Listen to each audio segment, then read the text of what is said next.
Mereka menarasikan aksi mahasiswa itu menuntut berbagai hal.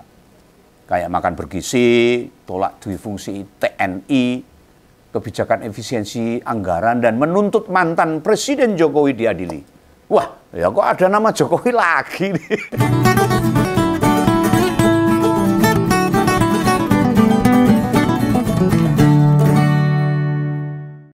Beberapa pers yang menyiarkan demo mahasiswa kemarin di berbagai kampus dan turun ke jalan, sepertinya pemberitaannya tetap minim saja, nggak boom gitu loh. Atau kondisi ini dipengaruhi oleh faktor sudah jarang masyarakat yang berlangganan koran. Yang jelas meski di dalam negeri tidak ditayangkan, nek ada beritanya ya cuma sedikit-sedikit, cuilik-cuilik, dan tidak ada berada di halaman depan. Ya memang sih sekarang sudah jarang penjual koran di pinggir jalan. Orang nonton TV atau apalagi berita itu aja udah pada males. Meski disebut minim, diberitakan soal aksi mahasiswa ini, namun media luar negeri, baik media cetak atau media elektronik, yang ikut memberitakan loh tentang aksi demo mahasiswa di berbagai kampus Indonesia. Wah, kalau sudah ikut disorot media asing bakal jadi perhatian serius pemerintah. Nah, Presiden Prabowo pasti lagi pusing sekarang ini. Soalnya diberitakan media asing itu bukan berarti tidak ada pengaruh atau dampaknya loh. Nah, sebelum kita bedah, apa dampak yang bisa diterima? Ya, kita lihat dulu respon pemerintah tentang kejadian demo mahasiswa itu. Yang pasti topik yang diusung atau disuarakan mahasiswa itu bukan hanya bikin tratapan. Bayangkan, tagline-nya aja atau jargon yang diusung itu Indonesia gelap atau Dark Indonesia. Dari mana teks saja, semua rakyat paham lah. Apa itu Indonesia gelap itu?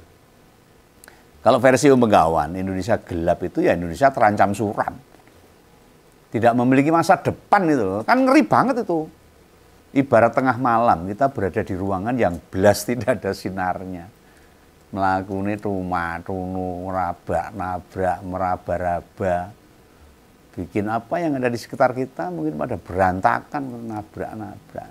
Nah, kondisi begitu itu yang dicoba disampaikan oleh para mahasiswa dengan turun ke jalan melalui demo damai bersama-sama di berbagai kampus perguruan tinggi. Loh, bisa jadi loh mereka menilai pemerintah yang kayak berjalan tanpa tahu harus kemana itu, mesti ngapain, arahnya mau kemana, apa yang bisa dilakukan, dan lain sebagainya.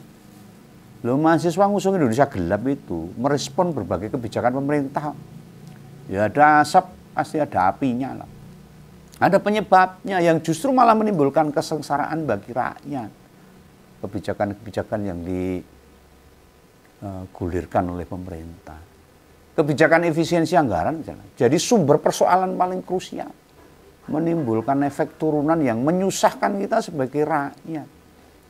Nah, seorang pejabat senior pernah menjabat menteri beberapa kali, tak manai resah sama isu yang diangkat para demonstran ini. Kita dengarkan apa komentar tentang Indonesia gelap. Jadi kalau ada yang bilang itu Indonesia gelap, yang gelap kau bukan Indonesia. Nah, Ngompolres kenal kan siapa yang bicara? Pasti tahu itu suara siapa. Suaranya Pak Luhut. Dia nyebut yang gelap itu para pendemo itu, bukan Indonesia. Walah. Ini komentar Ketua Dewan Ekonomi Nasional ini memperlihatkan kalau ada kekhawatiran yang gede atas suara para mahasiswa itu. Lu mau bagaimanapun, semua merasakan kok berbagai kebijakan pemerintah itu cetok. Malah bikin susah rakyatnya. Lho, Pak Luhut penak wae nuding-nuding ke kita, ke para mahasiswa. Mergo dia nggak merasakan benar bagaimana susahnya rakyat sekarang ini. Jangankan rakyat, Pak. Tanya tuh para menteri.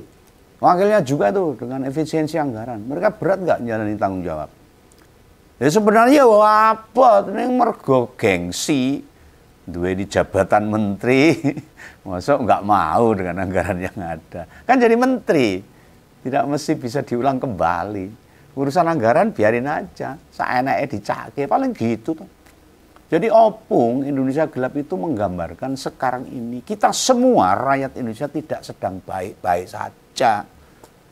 Tidak baik-baik saja disebabkan dari kebijakan pemerintah yang tidak baik. Keputusan yang dikeluarkan Prabowo itu tidak berbasis analisis yang pas. Masa opung berdalih kalau sempitnya lapangan pekerjaan itu juga terjadi di Amerika, kan konyol. Lo nggak usah kemana-mana Pak, kita urus negara kita saja, ngapain nyampurin negara lain? Lah apa nggak ngerti sekarang pertumbuhan ekonomi kita itu berapa? Bagaimana daya beli masyarakat? Lalu tiap hari ada berapa orang yang di PHK? Tanya itu ke BI. Data orang yang punya simpanan duit di bank bertambah banyak atau makin sedikit. Ya entah makin dikit yang nabung misalnya, termasuk pula makin sedikit tabungannya. Itu kan bisa jadi standar. Bisa dilihat dari situ pertumbuhan ekonomi. Sebagai pejabat yang berpengalaman, senior, jaringannya luas, memangnya Pak Luhut gak baca apa-apa bagi media internasional.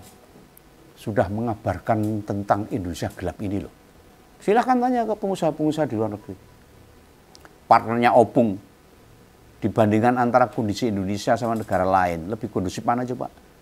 Kalau argumentasi mantan Marifest sampai bilangin kita yang gelap tapi Indonesia tidak, itu berarti wes mentok. Nggak punya jawaban lain itu. Coba sekarang kita cek beberapa media internasional yang memberitakan berbagai demo mahasiswa itu. Salah satunya adalah The Straits Times, itu menulis judul protes Indonesia gelap meletus di seluruh negeri, mahasiswa turun ke jalan. Nah, di badan berita itu ditulis ribuan mahasiswa turun ke jalan memprotes kebijakan Presiden Prabowo dan juga pendahulunya. Walah, kok media luar negeri so ngerti ya kondisi negara kita sekarang dipengaruhi sama Jokowi. Wah, apa ini? Jokowi apa orang muring-muring kalau baca seperti itu. Merasa disalah-salahkan, nah itu. Itu media luar negeri loh yang mengabarkan, tuh bekawan loh. Terus juga ada tuh The Star yang menurunkan berita protes Indonesia gelap meletus secara nasional dengan mahasiswa turun ke jalan. Mereka menarasikan aksi mahasiswa itu menuntut berbagai hal.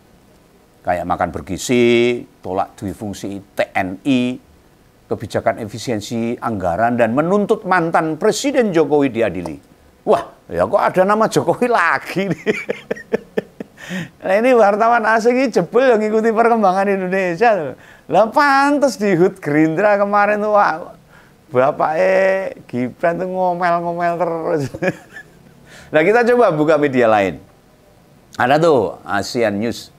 Ini media Italia loh di Eropa sana tuh. Meski jauh dari Asia, mereka menurunkan artikel berjudul mahasiswa turun ke jalan menentang kebijakan Prabowo. Di situ lebih mengupas soal kebijakan pemerintah yang represif serta merugikan rakyat. Para pemprotes atau mahasiswa menentang Danantara. Tahu Danantara tahu? Nanti saya kupas sendiri Danantara. Serta kebijakan pemangkasan anggaran. Lah untungnya nama Jokowi nggak disebut nih di Asian News ini. Ada lagi itu UZI News. Itu yang memberitakan dorongan penghematan pemerintahan memicu kekhawatiran dan protes. Nah di sini ditulis mahasiswa memprotes kebijakan pemotongan anggaran memiliki dampak pada pengeluaran sosial. Loh tentu maksudnya kebijakan pemerintah memberi beban tambahan bagi rakyat. Padahal di negara-negara yang sejahtera namanya kebijakan pemerintah itu meringankan beban rakyat, bukan malah ngobat-abit ke rakyat. Ngerekasake rakyat. Masih ada juga ini media dari Taiwan, namanya Taiwan Plus News, yang menulis judul sangat singkat, protes rakyat Indonesia. Elegan judulnya. Media ini turut menyoroti berbagai aksi mahasiswa yang tersebar di berbagai daerah. Turun ke jalan. Itu baru sebagian yang sempat Begawan dapat informasinya. Ya mungkin masih banyak yang lain kan, nggak mungkin kabeh tak waca entek lho. Kaya orang gayan nanti gayan maca koran. Jane yo maca judule tok. Ning setidaknya kita ketika media asing menurunkan berita begini akan berpengaruh pada citra Indonesia. Nah, kondisi ini akan mengganggu atau membuat beberapa rencana kerjasama dengan pihak asing bisa kembali ditinjau. Ada ganjalan ini, karena pihak luar kan bisa menilai. Lah warganya aja protes loh, berarti kan ada sesuatu, ada kendala, ada masalah, sehingga bisa jadi berbagai pihak yang mau kerjasama jadi mikir ulang. Ini Begawan bicara gini tidak nyalah ke para mahasiswa loh. Jelas posisi Begawan dukung mereka. Justru pemberitaan atau kabar menyebar di mana-mana mestinya membuat pemerintah hati-hati. Kalau punya kebijakan, kan mahasiswa pada demo, turun ke jalan pada protes mergo kebijakan Presiden Prabowo yang enggak kurang tepat. Andai kebijakan kepala negara tidak mengancam banyak sektor atau membahayakan rakyat, tentu gelombang penolakan enggak akan sebesar sekarang toh. Nek pemerintah jalane lurus, orang mungkin orang turun ke jalan itu bareng-bareng, dan ini mahasiswa dan pelajar. Ini nanti kalau sudah rakyat juga ikut turun karena banyak masalah, bisa bahaya. Kan sudah bisa juga itu. Bisa bias kemana-mana. Ada kebijakan pemerintah menimbulkan pro kontra. Ada yang ditolak sama rakyat. Zaman sebelum Prabowo ya demo tersebar di mana-mana juga. Makanya presiden mesti bijak menyikapi aksi mahasiswa. Seperti yang kemarin tak kupas di Gombal itu loh. Ojo berperilaku kayak bekas mertuamu yang main berangus bedil tembak pada mahasiswa. Jangan. Ingat ini, Polri dan TNI tugasnya menjamin keamanan dan keselamatan rakyatnya. Dudu nyilakani rakyat. Rakyat harus mereka lindungi, tidak malah diperangi. TNI dan Polri harus di belakang mahasiswa dan rakyat serta pelajar untuk menegakkan keadilan ini. Jauhkan juga itu pikiran-pikiran ngawur, misalnya nuduh para mahasiswa itu ditunggangi, ngomong ada yang memanfaatkan, model juga gampang nyimpul ke itu sudah kuno itu kayak gitu. Meski aksi-aksi itu usung topik Indonesia gelap, tema besar yang sama, namun tuntutan di berbagai demo itu banyak yang beda kok. Tadi kan tak baca, salah satu ada yang bicara soal duifungsi TNI, lalu ada yang nolak dan Danantara. Kemudian ada pula kemarin yang demo ngebawa foto Mayor Teddy, ada juga. Ini menandakan mereka bukan pesanan, nggak paketan atau dikomandoi, apalagi bayaran. Gampang sebenarnya menilai aksi mahasiswa bayaran atau enggak. Biasanya yang demo pada nggak ngerti mereka demo apa, atau tidak paham isu yang mereka perjuangkan apa.